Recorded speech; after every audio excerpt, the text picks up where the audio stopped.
اللہ تعالیٰ یہ خواب کیوں دکھاتا ہے بندوں کو؟ اور یہ ایک ایسا عمل ہے کہ جو انسان جس پہ قابو نہیں پا سکتا، جو انسانی ڈسکوری سے باہر ہے کہ ایسا کیوں ہوا. آپ دیکھیں کہ انسان دو چیزوں کا مجموعہ ہے، ایک اس کا جسم ہے اور ایک اس کی روح ہے. جہاں یہ دونوں آپس میں ایک دوسرے سے موافقت کرتے ہیں، ایک دوسرے کے ساتھ کوآرڈینیٹ کر رہے ہیں، وہاں یہ ایک دوسرے سے کشمکش بھی کرتے ہیں.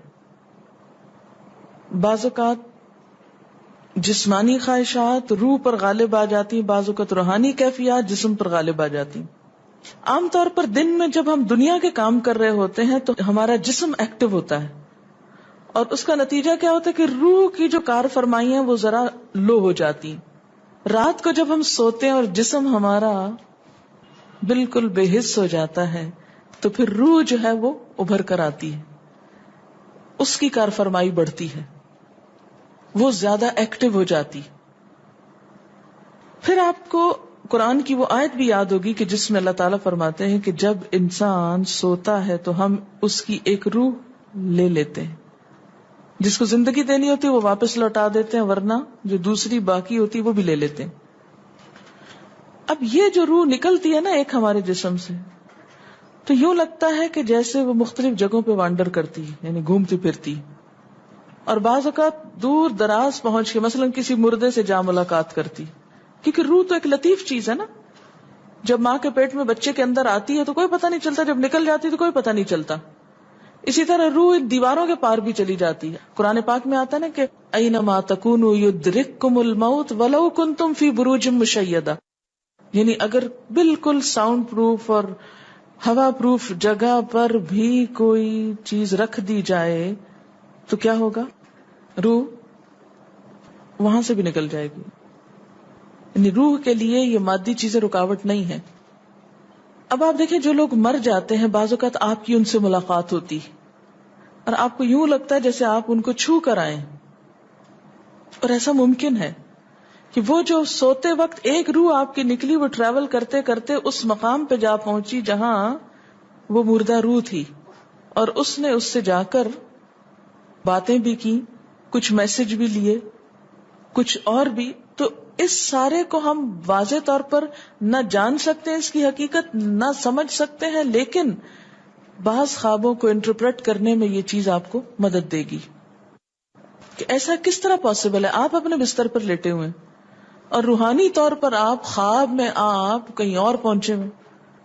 بعض اوقات آپ دیکھتے ہیں کہ میت آپ کو کوئی چیز دے رہی ہے، میت رو رہی ہے، میت خوش ہے، آپ اس کو دیکھتے ہیں وہ بڑے باغ میں بیٹھی ہوئی ہے. یہ آپ نے کہاں سے دیکھ لیا؟ آپ تو بستر پہ لیٹے ہوئے تھے.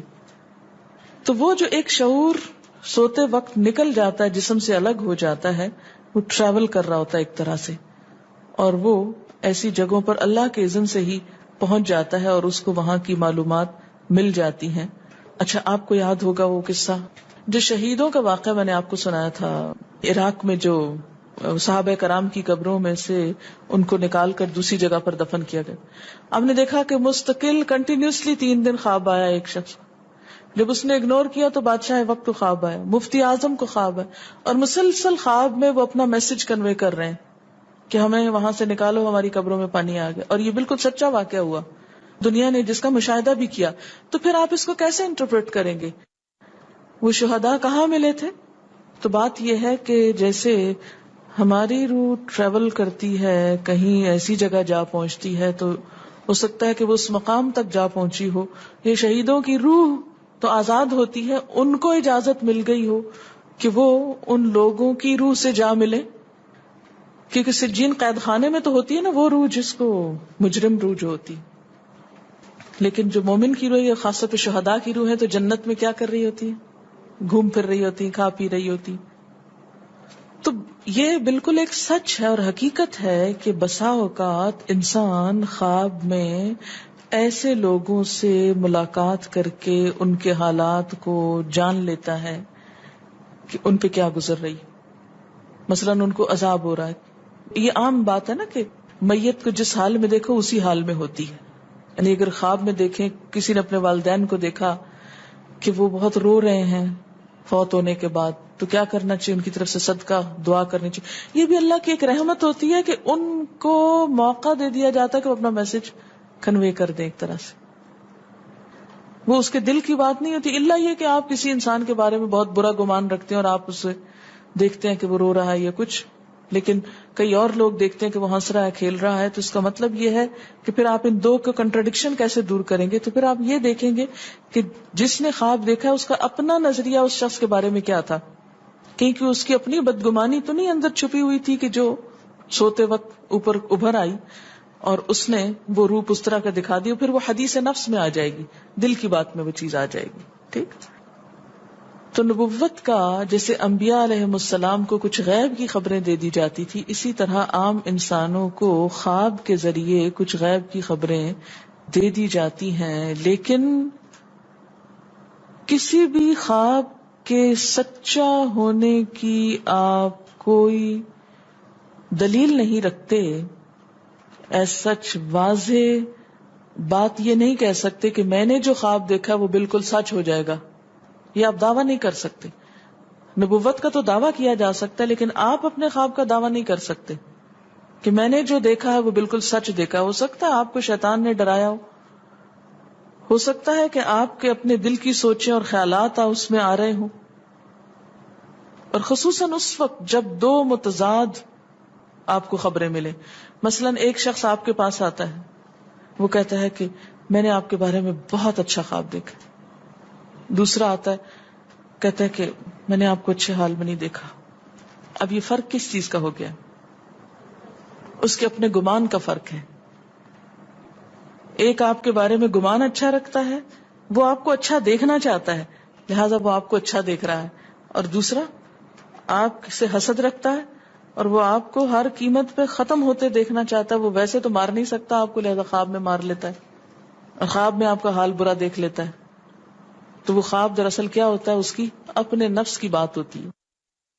اسی طرح بعض لوگ جو جھوٹ سے بچتے ہیں، دھوکے سے بچتے ہیں، جن کے اندر منافقت نہیں ہوتی، جن کے دل بالکل صاف ہوتے ہیں، ان کو بھی بعض اوقات ایسے خواب آتے ہیں کہ جو بالکل واضح حقیقت ایک طرح سے نظر آ جاتی. لیکن کوئی شخص یہ خود سے دعویٰ نہیں کر سکتا کہ جو میں نے دیکھا ہے وہ میرے دل کی بات نہیں اور وہ بالکل بڑی سچائی ہے، جب تک کہ وہ چیز عملاً سامنے نہ آ جائے.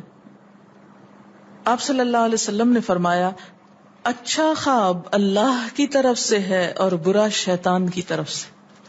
یعنی اگر آپ کسی کو برا دیکھ رہے ہیں یا کسی کی برائی دیکھ رہے ہیں تو وہ دراصل کیا ہے؟ شیطان ہے آپ کے اندر، جو آپ کو اس شخص کے خلاف یا کسی خاص واقعے کے خلاف بھڑکا رہا ہے، اور آپ اپنی تسلی کر لیتے ہیں خواب کے ذریعے. فرمایا پس جب کوئی شخص پسندیدہ خواب دیکھے تو اسے صرف اس شخص سے بیان کرے جس سے محبت اور اعتقاد ہے. یہ میرا مشورہ نہیں، نبی صلی اللہ علیہ وسلم کا ہے آپ سب کے لیے. بخاری اور مسلم کی روایت ہے کہ جب کوئی اچھا خواب آپ دیکھیں تو کیا کریں؟ اس کو بتائیں جس سے آپ محبت رکھتے ہو، وہ آپ سے بھی رکھتا ہو اور جس پر آپ کا اعتماد ہو. جیسے حضرت یعقوب علیہ السلام نے کیا کہا تھا بیٹے کو کہ مجھے تو بتا دیا، بھائیوں کو نہیں بتانا. اور جب مکروہ خواب دیکھیں تو حق تعالی سے اس خواب کے شر اور شیطان کے فتنے سے پناہ مانگے.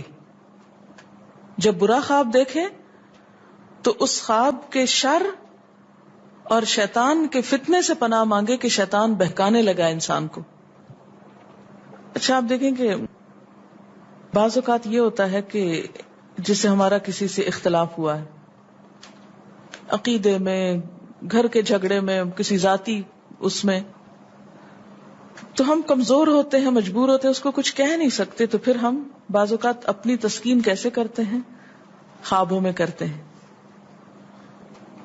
مثلاً ایک لڑکا کسی سے شادی کرنا چاہتا ہے اور وہ کر نہیں پاتا، اس کو وہ رشتہ مل نہیں رہا، تو وہ خواب میں دیکھتا ہے کہ اس کی شادی اس سے ہو گئی ہے، اس لڑکی سے. تو بعض خوابوں کی نوعیت بس صرف اتنی ہوتی، اس سے زیادہ اس کی حقیقت نہیں ہوتی. اچھا بعض اوقات جیسے کسی سے ضد ہے، عداوت ہے، دشمنی ہے آپ کی، اب آپ اس کو خواب میں برا دیکھ رہے ہیں، اس کی برائی دیکھ رہے ہیں، تو یہ دراصل کیا ہے؟ شیطان کا شر ہے جو آپ پہ غالب آ گیا ہے. آپ اس کی برائی چاہتے ہیں، ویسے کچھ کر نہیں پاتے، مجبور ہیں آپ، تو آپ خواب کے ذریعے وہ اپنی تسلی کر لیتے ہیں.